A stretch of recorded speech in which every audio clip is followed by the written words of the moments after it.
The clouds as I see them, rising urgently, roseate in the mounting of sombre power, surging in evening, haste over roofs and hermetic grim walls. Last night, as if death had lit a pale light in your flesh was cold to my touch, or not cold, but cooling, as if the last traces of warmth were still fading in you.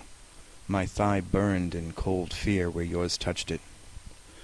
But I forced to mind my vision of a sky, close and enclosed, unlike the space in which these clouds move. A sky of grey mist it appeared, and how, looking intently at it, we saw its grey was not grey, but a milky white, in which radiant traces of opal greens, fiery blues gleamed, faded, gleamed again, and how only then, seeing the colour in the grey, a field sprang into sight, extending between where we stood and the horizon, a field of freshest deep spring grass, starred with dandelions, green and gold and green alternating in close-woven chords, madrigal field. Is death's chill that visited our bed other than what it seemed? Is it grey to be watched keenly? Wiping my glasses and leaning westward, clearing my mind of the day's mist and leaning into myself to see the colours of truth, I watch the clouds as I see them, in pomp advancing, pursuing the fallen sun.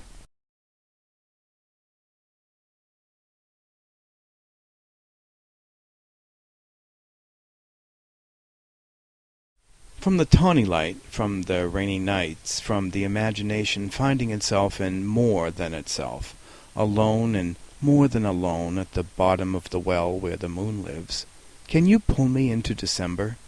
A lowland of space, perception of space, towering of shadows of clouds, blown upon clouds, over new ground, new made under heavy December footsteps? The only way to live? The flawed moon acts on truth and makes an autumn of tentative silences. You lived, but somewhere else. Your presence touched others, ring upon ring, and changed. Did you think I would not change? The black moon turns away, its work done. A tenderness unspoken autumn. We are faithful only to the imagination. What the imagination seizes as beauty must be truth. What holds you to what you see of me is that grasp alone.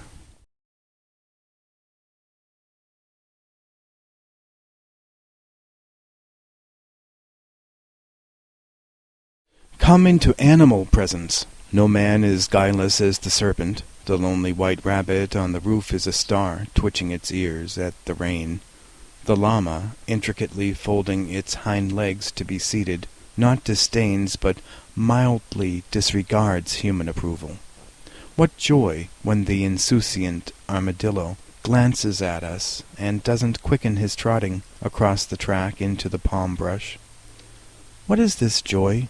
That no animal falters, but knows what it must do? That the snake has no blemish? That the rabbit inspects his strange surroundings in white star silence? The llama rests in dignity. The armadillo has some intention to pursue in the palm forest. Those who were sacred have remained so. Holiness does not dissolve. It is a presence of bronze. Only the sight that saw it faltered and turned from it. An old joy returns in holy presence.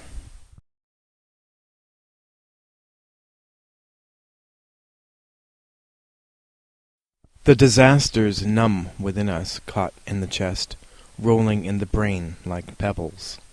The feeling resembles lumps of raw dough weighing down a child's stomach on baking day. Or Rilke said it. My heart, could I say of it, it overflows with bitterness. But no, as though its contents were simply balled into formless lumps, thus do I carry it about. The same war continues.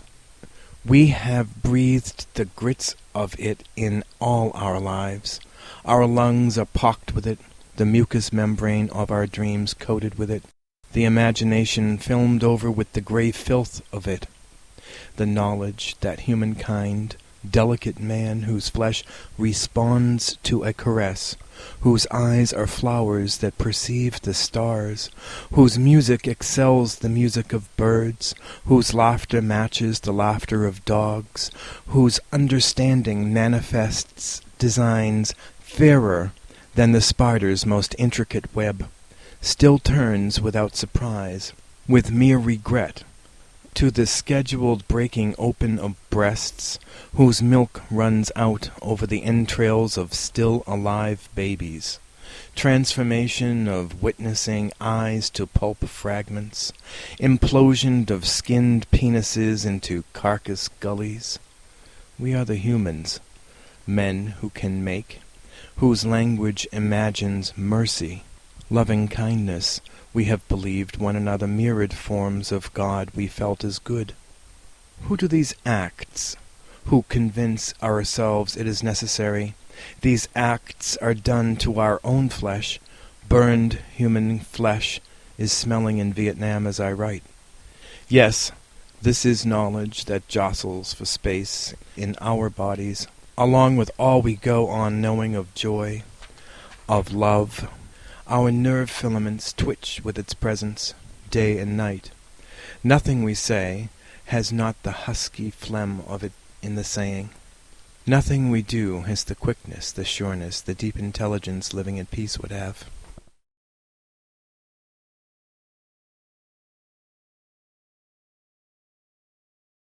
What you saw was a bunch of trenches with arms sticking out, plows mounted on tanks, combat earth movers. Defiant, buried, carefully planned and rehearsed. When we went through, there wasn't anybody left. Awarded Silver Star. Reporters banned. Not a single American killed. Body count impossible. For all I know, thousands, said Colonel Moreno. What you saw was a bunch of buried trenches with people's arms and things sticking out. Secretary Cheney made no mention. Every single American was inside the juggernaut, impervious to small arms fire.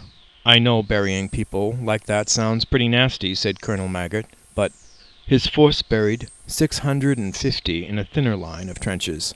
People's arms sticking out. Every American inside. The juggernaut.